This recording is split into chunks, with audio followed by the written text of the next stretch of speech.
If you're in most of the English-speaking world right now, the idea of eating a horse probably makes your stomach turn a little. Not because you've thought it through and decided it's unhealthy or unsafe. It's not. Horse meat is lean, high in protein, and people have eaten it safely for thousands of years. The reaction is almost instant, and almost entirely emotional. But here's the strange part. Cows, pigs, and chickens are just as intelligent in their own ways, just as capable of forming bonds, and we eat all three without a second thought. So why does one specific animal get treated like a member of the family, while the others end up on a plate? The answer isn't really about biology at all. It's about economics, religion, and a very old marketing campaign you've never heard of. Let's start with the animal itself, because horses weren't always untouchable. Archaeological evidence from the Botai culture in what's now Kazakhstan shows that horses were being both ridden and eaten around 5,500 years ago. Researchers analyzing pottery residue from Botai sites found traces of mare's milk, meaning these early domesticated horses were being milked, which strongly suggests they were also being managed as livestock, the same way you'd manage cattle. For thousands of years after that, across huge parts of Europe and Central Asia, horse meat was simply food. Nothing special, nothing forbidden, just another source of protein from an animal humans had learned to raise. So what changed? The first major turning point has a surprisingly specific date attached to it. In the year 732 CE, Pope Gregory III sent a letter to Saint Boniface, a missionary working to convert pagan Germanic tribes to Christianity. In that letter, Gregory instructed Boniface to discourage the eating of horse meat, calling the practice a filthy and detestable custom. The reason wasn't nutrition or animal welfare. It was religious politics. Horses played a central role in the pagan religious practices of several Germanic and Norse groups, including ritual sacrifice and ceremonial feasting dedicated to gods like Odin. By telling new converts to stop eating horse meat, the Church wasn't making a health recommendation. It was drawing a line between Christian identity and pagan identity, using food as the marker. Eat horse, you're one of them. Don't eat horse, you're one of us. That single decision rippled outward for centuries. Across huge parts of Christian Europe, horse meat gradually shifted from ordinary food to something associated with paganism, then simply something associated with being uncivilized. By the time you get to medieval and early modern Europe, the taboo wasn't really about religion anymore. It had become cultural default, the kind of rule nobody remembers the origin of, they just know it's wrong. But religion is only half the story, and honestly, probably not even the more important half. The bigger force at work here is economics, and this is where the American anthropologist Marvin Harris comes in. Harris spent much of his career studying why different cultures develop food taboos, and his central argument, laid out in his book Good to Eat, is that most food taboos aren't random or purely symbolic. They usually make hard economic sense once you understand the environment a culture developed in. Think about what a horse was actually worth, alive, for most of human history. A horse could pull a plow. A horse could carry a rider into battle and back out again. A horse could haul goods to market faster than an ox, cover more ground than a person walking, and serve as transportation, communication, and military technology all in one animal. Killing a horse for a single meal meant permanently losing an asset that could keep producing value for years, sometimes decades. Compare that to a pig, which reproduces quickly, matures fast, and does essentially nothing useful while it's alive except eat and grow. Pigs made economic sense to slaughter. Horses, for most of history, made far more economic sense to keep working. This logic gets even sharper when you consider warfare. For most of recorded European history, a good horse was one of the most valuable pieces of military equipment a society could own. Knights, cavalry, messengers, supply lines, entire military strategies depended on having enough healthy horses. Killing horses for food during peacetime would have looked, to a medieval lord, roughly like melting down usable weapons for scrap metal. It wasn't sentimentality driving the rule at first.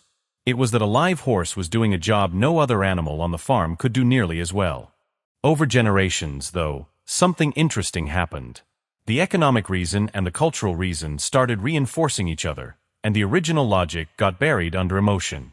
Once you stop eating an animal for practical reasons, and that animal starts being bred specifically for companionship, sport, and partnership with individual humans, you start relating to it differently.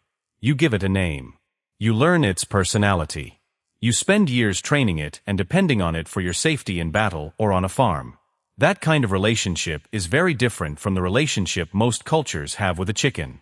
Psychologists who study food disgust responses point out that animals we form individual, named relationships with are much more likely to become taboo to eat, regardless of whether there's any nutritional or safety reason involved. Dogs follow almost exactly the same pattern in cultures, where they're kept purely as companions. The bond comes first. The disgust response gets built on top of it afterward, and it gets built early, usually in childhood, before anyone's old enough to question where the rule actually came from. Here's a question worth sitting with for a second. If you grew up on a horse ranch instead of near a dairy farm, do you think your gut reaction to a hamburger would be different? Because somewhere, someone is having exactly that reaction to the idea of eating a cow, for the exact same emotional reasons you're having about a horse.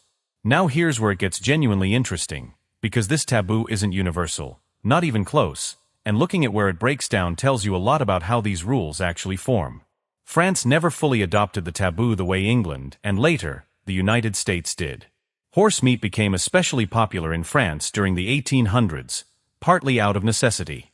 During the Franco-Prussian War in 1870, Paris was under siege, food was scarce, and horses, including ones that had died from combat or exhaustion, became an important source of protein for a starving population. After the siege ended, horse meat didn't disappear from French tables. It became normalized, regulated, and eventually respected enough that specialized butcher shops called boucheries chevalines opened specifically to sell it, complete with their own horsehead signage that's still recognizable in parts of France today. To this day, horse meat remains available in French supermarkets and butcher shops, though consumption has been steadily declining for decades as younger generations increasingly share the discomfort more common in English-speaking countries. Japan tells a different story entirely. Their horse meat, known as basashi, is often served raw, thinly sliced, similar to how you'd serve a delicacy rather than an everyday protein. It's associated with specific regions, particularly Kumamoto Prefecture, and treated as a specialty dish rather than something taboo or something ordinary. The emotional weight attached to it in Japan is closer to how many Western cultures treat an expensive cut of steak, not shame, not disgust, just a specific food with its own cultural place. The United States has its own version of this story, and it's a good example of how quickly a taboo can harden once the conditions are right. Horse meat was actually eaten in America during genuinely difficult stretches of the 20th century, particularly during the Great Depression and again during meat rationing in World War II, when beef was harder to come by and horse meat quietly filled some of that gap in butcher shops across the country. It wasn't celebrated the way it was in France, but it wasn't treated as unthinkable either. That started to shift hard in the second half of the century, partly because of growing suburban pet culture and partly because of shifting public sentiment around horses specifically as noble, loyal animals rather than livestock, reinforced constantly through popular culture, television shows built entirely around horses as beloved characters, and a growing horse racing and equestrian industry that positioned horses firmly as partners rather than product. By 1998, the shift in attitude had become law. California voters passed a ballot measure making it illegal to slaughter horses for human consumption or to sell horse meat for that purpose within the state, one of the clearest examples anywhere of an emotional taboo eventually getting written directly into legislation. Today, there isn't a single operating horse slaughterhouse left in the entire United States, not because the meat is unsafe, but because public opposition made the business impossible to sustain. Meanwhile, in English-speaking countries generally, the taboo has stayed remarkably strong enough that when it gets accidentally violated, it becomes a genuine scandal. In 2013, European food regulators discovered that beef products sold across the United Kingdom and several other countries, including well-known frozen beef burgers and prepared meals, actually contained undeclared horse meat, in some cases making up the majority of the meat content.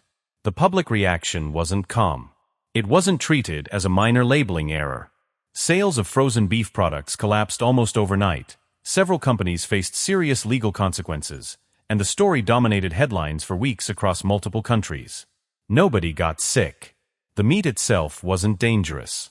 The entire scandal was purely about the fact that people had unknowingly eaten an animal they consider off-limits, which tells you just how deeply cultural this rule actually is. It's not written into law in most of these countries. It doesn't need to be. The taboo enforces itself. So here's the full picture. Around 5,500 years ago, horses were livestock, ridden and eaten without controversy. In 732 CE, a pope drew a religious line through Europe using horse meat as the marker between Christian and pagan identity. For most of the following 1,000 years, horses stayed too economically and militarily valuable alive to make sense as food for most of the population. Along the way, the practical reason for avoiding horse meat quietly transformed into an emotional one, reinforced by the close, individual bonds people formed with animals they rode, worked with, and depended on for survival. And in places where that specific chain of history didn't happen the same way, France, Japan, and plenty of others, horse meat never picked up the same weight at all. None of this means the taboo is wrong, or that you should feel any differently about it than you do right now. Taboos don't need to be logical to be real, and this one runs deep enough that pointing out its origins probably won't change how a hamburger made from horse would make you feel. But next time you find yourself disgusted by the idea of eating one particular animal while happily eating another, it's worth asking where that specific line actually came from, because there's a decent chance it wasn't really about the animal at all. It was about what that animal used to be worth to the people who decided, centuries ago, exactly which meals were acceptable to serve.